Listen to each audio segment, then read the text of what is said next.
no parent can truly understand what it's like unless they have a child of their own with the same disability. There's just no way that you can understand what really is involved in it, how it encompasses your life, and also some of the joys that it brings, unless you have a child with that disability. 40 years ago, my daughter probably would have been institutionalized at the age of 2 or 3 because she had no language, appeared to be mentally retarded, and was clearly autistic. Today, she's mainstreamed for almost all the day in our local public school, where she's getting decent grades, and she's passing the state exams. She just passed the state algebra exam. That would not have been possible 20, 30, 40 years ago.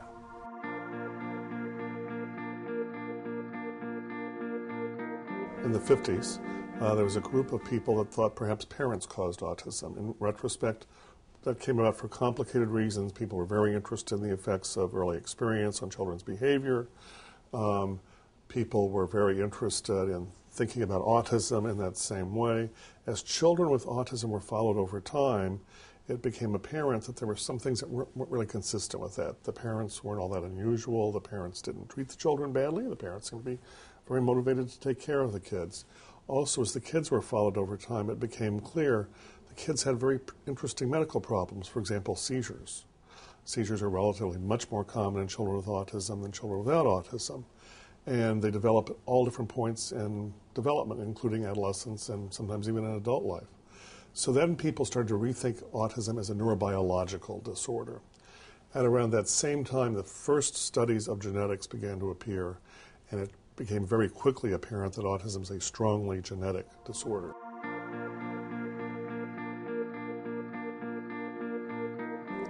Autism is a social disability that emerges very on in life and has a cascade of implications that will impact on the person's ability to intuit other people's feelings, to read other people's minds, and to develop relationships. We'll start with the societal causes of misunderstanding.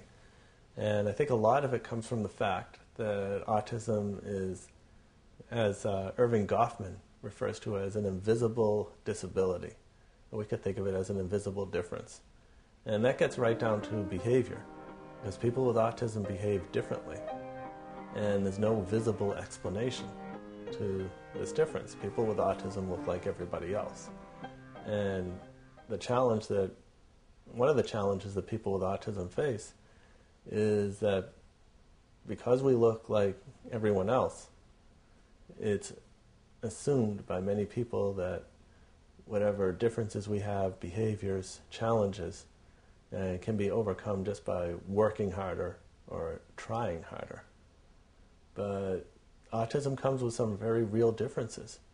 And if you have someone with autism, for example, who has difficulty reading nonverbal cues, because that area of the brain functions differently, just telling them to look at people harder or to try harder is like expecting someone who's dependent on a wheelchair for mobility to just get up and walk. But the good news is that people with autism can learn these skills. It's just that they require direct instruction.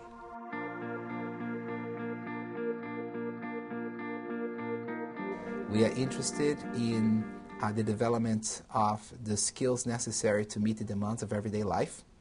For many individuals with autism, their intellectual ability is much greater than their ability to translate that intellectual potential into real-life skills, and yet life is lived on the everyday challenges. Many individuals are capable of telling you the currencies of every country in the world, but they are unable to go to McDonald's and buy a burger and count change. Or they may draw maps, detailed maps with every single route in your state, but they are not capable of using public transportation. And so this big discrepancy between intellectual potential and adaptive functioning or real-life skills is of critical, practical importance to us. Mm-hmm. And we try to understand the process of acquisition of real-life skills, as well as how we can address those. How can we foster those skills? One of the most universal challenges that is evident in children on the autism spectrum is the difficulty predicting the actions of other people in their environment. And if you're not able to predict what people in your environment are going to do from one minute to the next, whether they're going to pick you up and put you in a car, whether they're going to take your hand and pull you over to a table, whether they're going to help you get something off a high shelf, that's going to sort of make it challenging to learn how to be a good communicator, because you need to be able to predict what somebody's going to do in order to learn how to do something like point to a toy up on the high shelf and look back at your caregiver and the environment, because you need to be able to predict that gesture is going to result in a caregiver helping you get that toy down.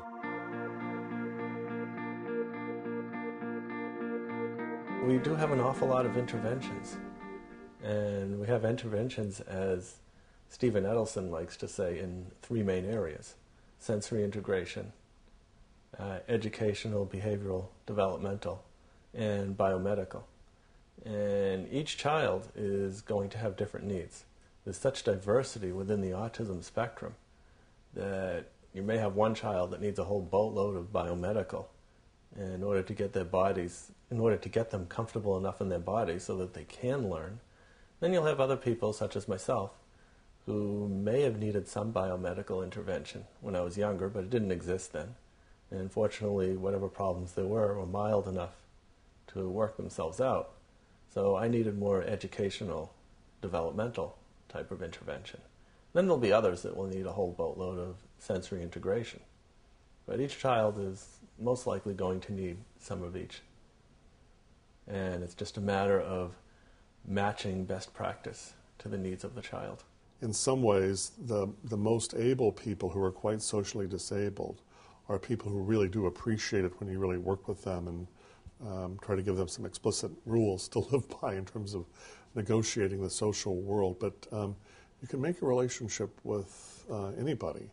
And people with autism have often interesting ways of seeing the world. They'll make very interesting comments.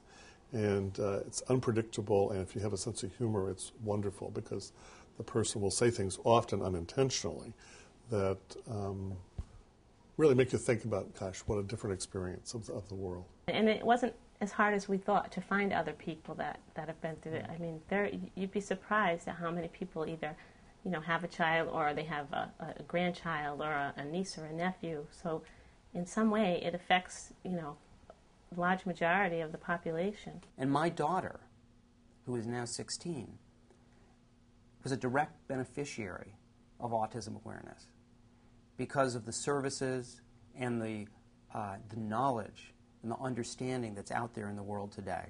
People don't look at her and think that this is a child who with unexplainable issues. They look at her and they understand her in a framework of autism. And when people understand the framework of autism, they're much more accepting, and they're much more willing to integrate that person into their community. And the fact is that I expect that there will be new discoveries and new movement in the field of research that is going to benefit children and their families even more within the next 5 years than in the past 50. Based on what we've learned about children with autism in the past 10 years, it's primarily a neurological disorder with a genetic origin that makes it difficult for children with autism to predict the actions of people in their environment, and therefore to adapt to the everyday demands of social situations that they're faced with. Our primary focus of treatment really is to ensure that children with autism flourish and become more competent communicators, that they feel safe interacting with people in their environment, and that they have more joyful connections with people in general. Therefore, whatever treatment options a family chooses, our gauge of success with that child is to ensure that that child's enjoying the people that they interact with on a daily basis, and that they're forming relationships that are really leading them to be happy and effective in the communities that they're living.